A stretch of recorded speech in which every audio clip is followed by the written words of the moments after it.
Hey everybody, it's Eddie from Tokyo. This is your cryptocurrency update from Japan. I just want to look at some of the headlines in Japan. We are on Coin Tokyo, and this is a new survey that came out by Fundstrat. It's very rare we get to see these surveys without paying for them. So that's why I want to take a look at it in this video. Instead of the Twitter survey, which he most recently finished, which had a little over 9,000 responses. He this time went to some institutional investors, a very small group of just 25, but some of their answers are quite interesting. And here's a story that if you are owning just 0.28% of a Bitcoin, you are part of that 1% crowd. This is about QuantStamp. They have a token that is QSP. It's interesting. It is a smart contracts built on Ethereum. It's not the most interesting thing for me, except the person who is behind their VP of strategy. It is a woman who is a real powerhouse in the blockchain world. Her name is Olga Mack. She's going to be in the TEDx event in San Francisco on the 9th of October. I really admire her, and I follow as much as she is doing, because she is one of those who you can easily follow. So you can tell I admire her. This is an ETF article. The SEC is going to rule on the Granite Shares ETF on the 26th of this month. It is something they disapproved, but they gave themselves a little more time to, I think, evaluate one more time. This is an article about the pricing for Bitcoin. This is Siren Labs. You know, they have built a blockchain mobile phone. This is going to be released in November of this year, next month. What's interesting is that they had the fourth largest ICO in terms of funds raised. They were able to raise 157 million. So let's hope that they can be successful with all that money they raised. This is a new Chrome extension for the BCH wallet. And then BitGo, which is another wallet, they just added Dash and Stellar. This is an editorial article about the XRP pricing.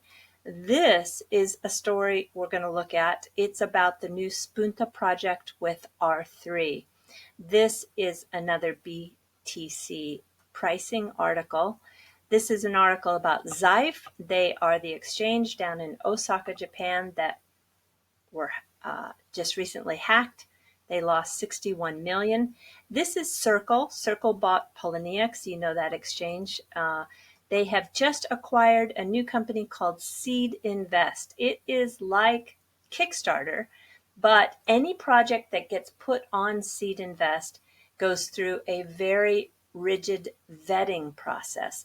So I think it's a good idea. The investors then can feel that to get listed on Seed Invest, they have gone through some screening. So, okay, let's just take a look. Fundstrat. Like I said, this is very rare that we can see these survey results without paying for them, because the business model behind Fundstrat is to sell this kind of information. But Mr. Lee decided to give this out, and you know, it's good. I'm not so.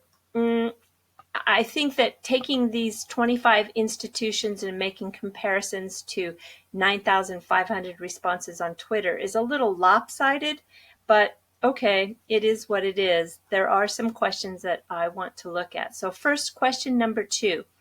Will there be a recession in the next 18 months? Yes or no? Within these institutions, of which 25 responded, it's split down the middle, 44% yes, 56% no. And we go to question 3, and that is, will cryptocurrency prices rise if there is a recession? Yes or no? Look at this. This is interesting. So 25 responded. Yes, 72% believe the cryptocurrency prices will rise if there is a recession. And then when we go down to question number 8, you can see there's a lot of great information in here. I'll put the link down in the comment section below. Which top 15 tokens will be the best and worst performing in 2019?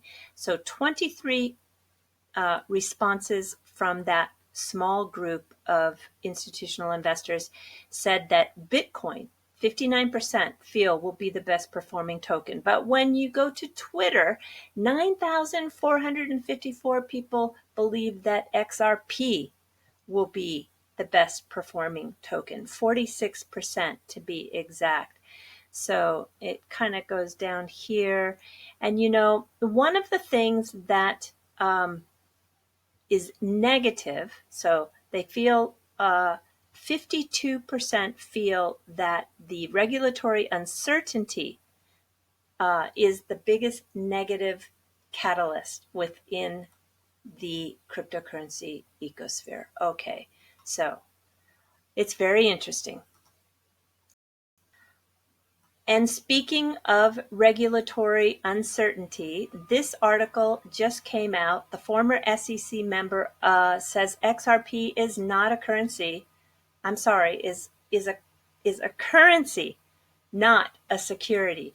So this Michael Didiuk, he is a former member of the United States Securities and Exchange Commission, and he is using the Howey test. And he says that of that test, if you don't meet all 4 of those requirements, then you are not a security. So I will put this link down in the comment section as well. But I think for a lot of people who are feeling uneasy about the ruling that the SEC will have in regards to XRP, I think this is a good article. All right, that other on the other story I wanted to look at, I found an article in English that really, I think, sums it up. So Italy completes a blockchain interbank system trials. And a group of 14 banks, which makes up the Italian, I lost myself here, which makes up the Italian Banking Association, ABI, is targeting accelerated payment processing times as well as heightened transparency into transactions and bank data. The project, dubbed Spunta Project, also integrates authentication and data transfer, reports noted, citing Italian news publication Corriere Nazionale. I'm not sure. I don't speak Italian. I'm sorry. I can speak Norwegian, I can speak Spanish, and I can speak Japanese, but I don't speak Italian. Okay. There are 14 notes in the blockchain framework that spread across the banks. Tests successfully facilitated 1.2 million transactions between the financial institutions. And following the success of the trials, the consortium plans to begin implementing the technology into the bank's daily operations. The initiative was designed by R3's Corda distributed ledger technology, which has been used by other financial institutions around the globe for their own blockchain initiatives. All right, so I think a lot of you that have been following R3, they just had their settlement with Ripple, and it looks like they are making a big move here. All right, this will be down in the comment section as well. I want to keep it going because, boy, I have a lot to cover. In Japan, MoneyTap was a big deal, and it hit the news, whereby they showed, here are the 3 representatives of those 3 banks that are initially involved in the launch of MoneyTap.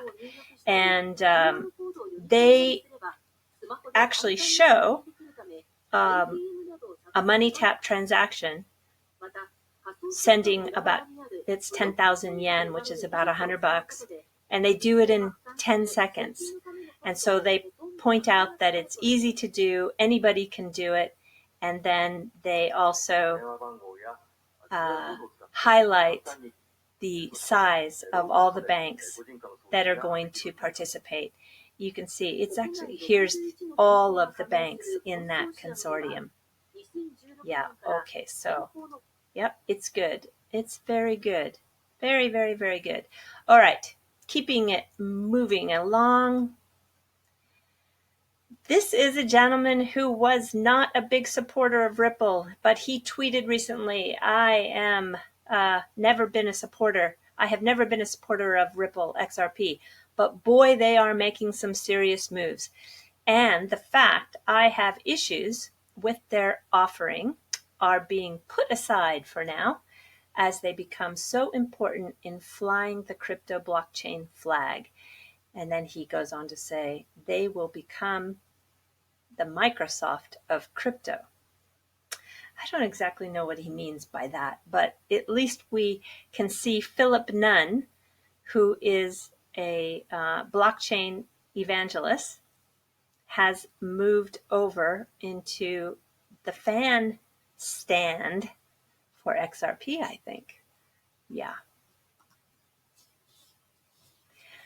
I wish I could say the same for Arcane Bear.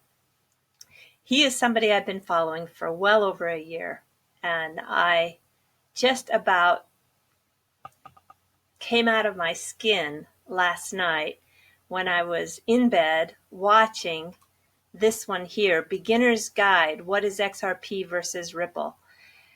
Oh gosh. And unfortunately, you know, some people are really doing a good job at following what's happening in the space. But when you have somebody that has 23,000 subscribers and he is just talking so incorrectly about XRP and Ripple, I just thought to myself, what is it that I can do to help? And I think we don't want to leave emotional comments, and we don't want to get into some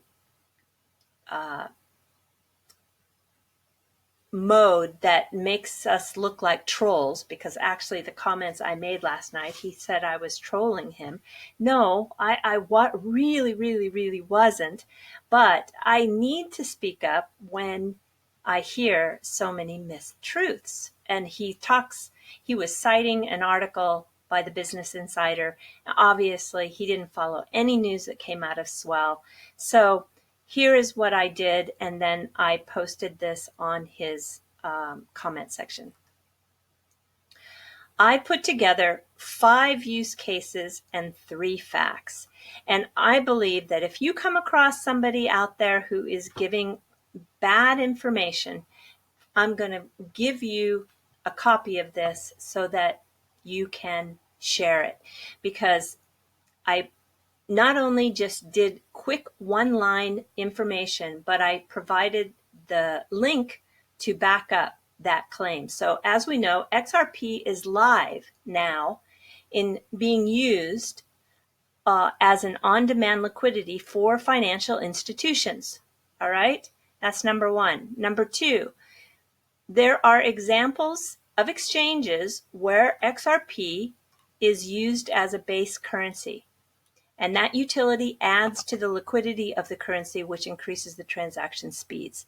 He kept saying in his video that Ripple was one thing, but XRP just had no use case. XRP was not being used. And he just unfortunately is, you know, like so many, they're just not keeping up on what's happening.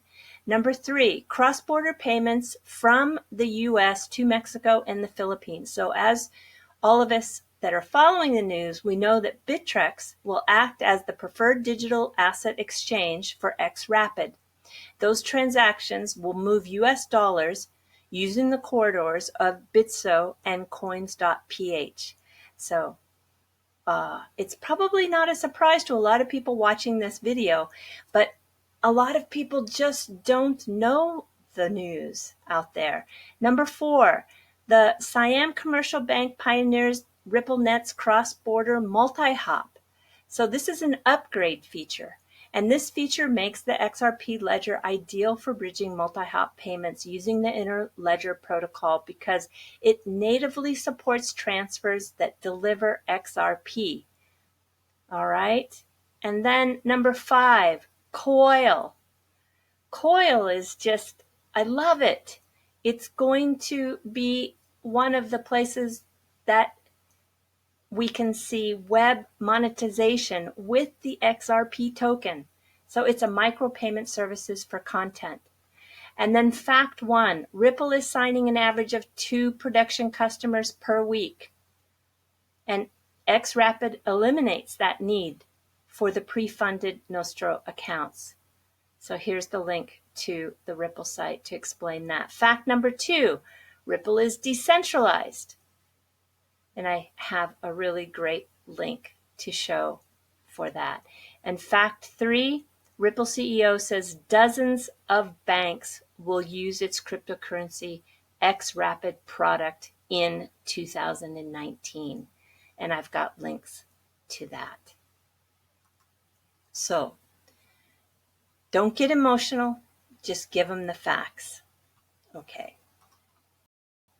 Here is that great link to a Japanese gentleman who actually lives in Vancouver, Canada, and he brings us these unique, what is this? Gosh, unique node list, and you can see here that as of August, 52% of the unique node list was non-Ripple. And so he's tracking on this particular page called the Mini Validator. And you can also take a look at a map that'll show you those node operator locations. It's very interesting. And I think that when you take a look, you can find that there's 2 in South Korea. There's the Blockchain Korea ACCR and Caulix X. In Tokyo, there are 2. There's the AT&T, and also, I can't see this one. I have to move it over here. And, Sinapol.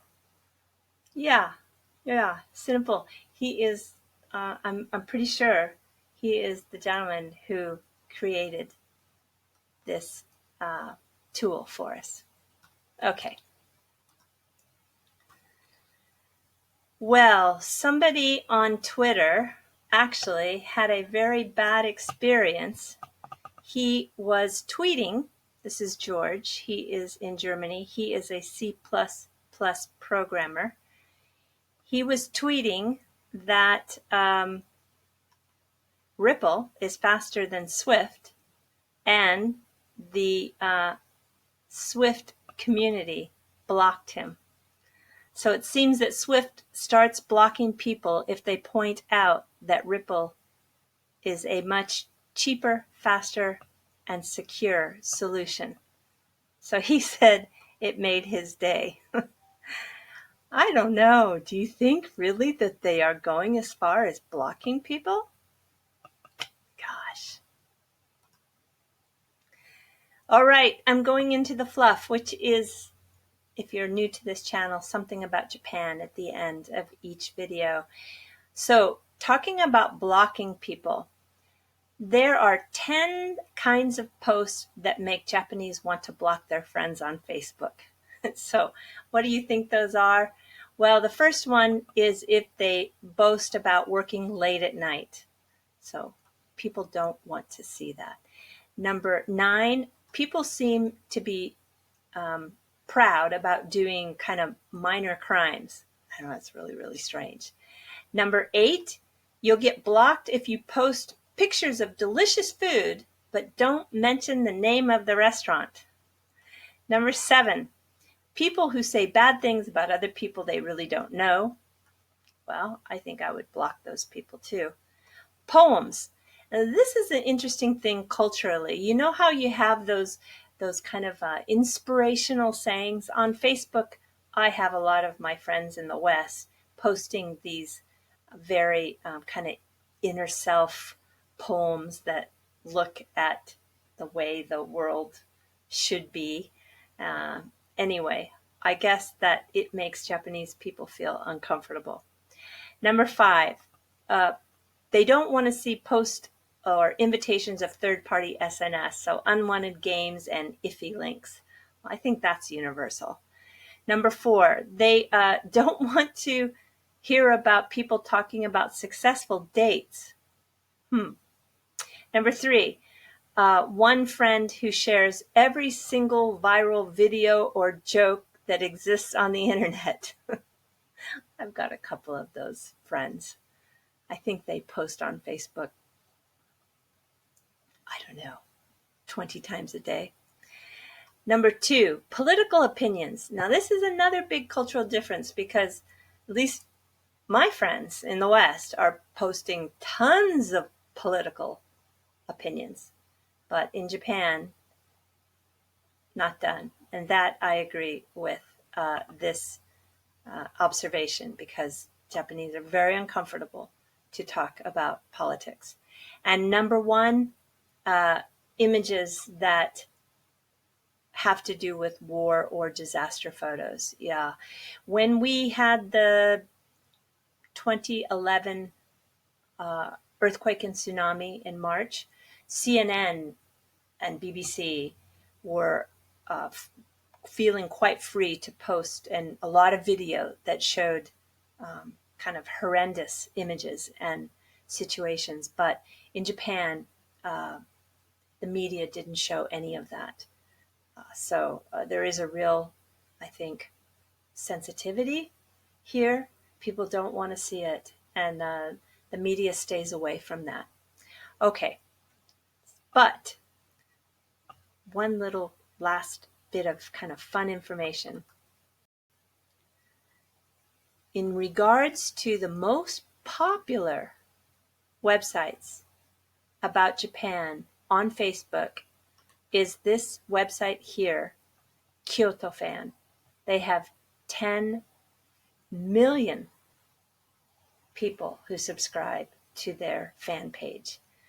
And then you can see Rakuten is number 2 with 7 million fans. They are like the Amazon of Japan. And One Piece, which is a very famous manga story. So this Kyoto Fan is actually this company here behind the fan page called Discover Kyoto. I think it's one of the very best websites I have ever found in talking about Japan. And the interesting thing is it's made up of a group of people who live in England, Australia, Thailand, Ukraine, and the United States. But I found that the images are just beautiful. The stories are perfect. And the contribution to promoting the city of Kyoto, which has some of the largest number of UNESCO sites in Japan, is really great. Anyway, I'm going to put the link to this because if you are interested in Japan, interested in Kyoto, this is a wonderful site. Okay, everybody, I got to go because I don't want to take up too much of your time. Thank you for hanging in there with me. It was a lot to cover, and I will talk to you soon. All right, take care for now. Sayonara.